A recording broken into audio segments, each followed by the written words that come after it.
Saudi Arabia is kind of obsessed with the impossible. We've all seen the renders of the Line, that giant mirror city in the desert. But while the internet argues about whether that glass wall is ever going to happen, the kingdom has quietly started building something else. Something arguably way more important. It's not a skyscraper. It's not a hotel. It's a machine. A massive, invisible network buried right under your feet.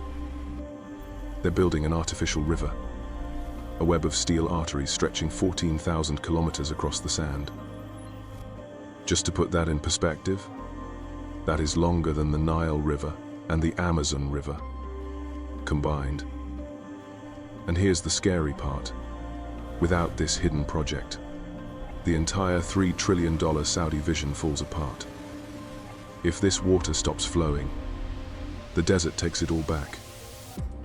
So today, we're digging up the truth about the world's largest water transmission system and the absolutely terrifying engineering required to keep it alive.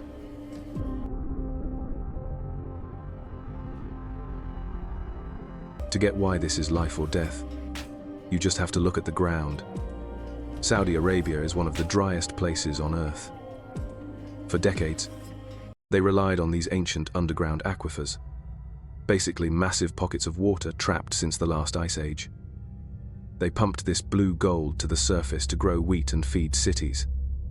But there was a catch. It wasn't refilling. Satellite data now shows those aquifers are tapping out. The safety net? It's gone. And at the same time, the population is exploding. Take Riyadh. The capital sits hundreds of kilometers from the sea, right in the middle of the desert. Millions of people. Zero natural water. So, the engineers came up with a pretty radical solution. If the water won't come to the city, we're going to drag the ocean to the city.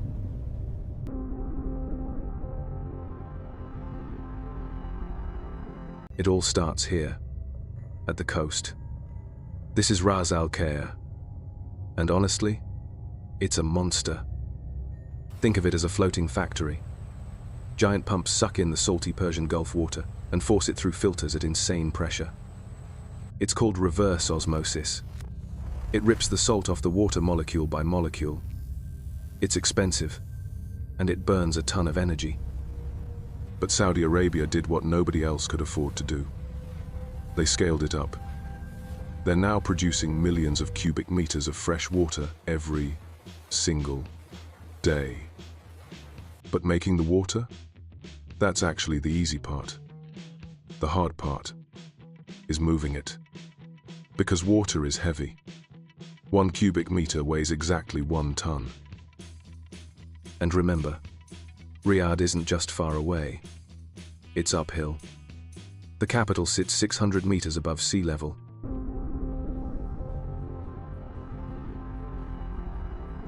To fight gravity, they started laying the largest pipe network in human history.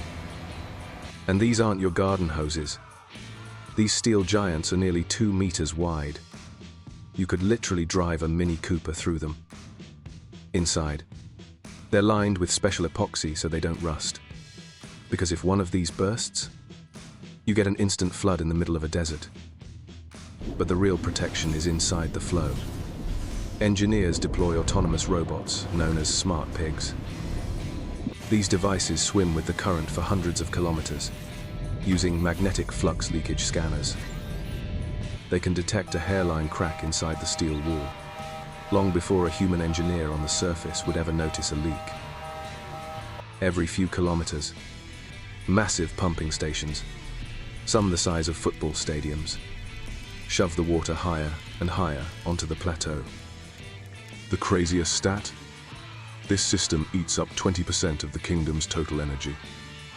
They are literally turning oil into water. And this creates a massive irony. Saudi Arabia is burning millions of barrels of oil just to create water. They are solving one crisis by fueling another.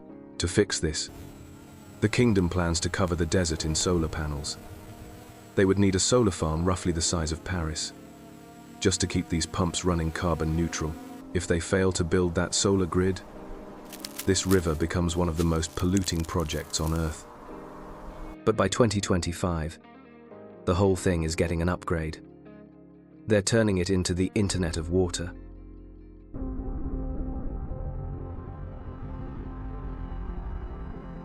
Now, the ultimate test for this artificial river isn't Riyadh.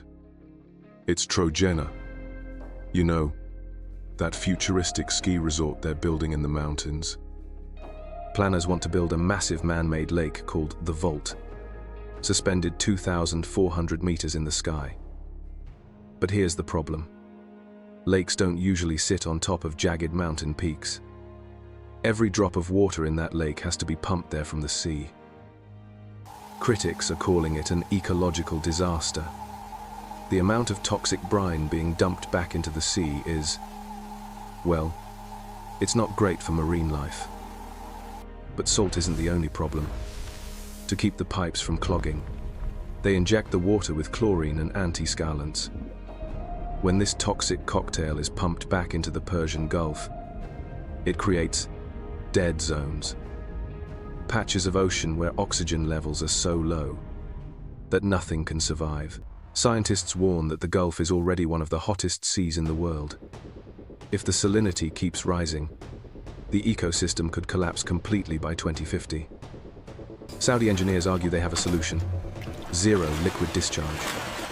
The plan is to mine the salt for minerals like lithium and magnesium, turning waste into profit. Yet, the construction keeps going. Right now, they are blasting through solid granite just to get those pipes to the summit.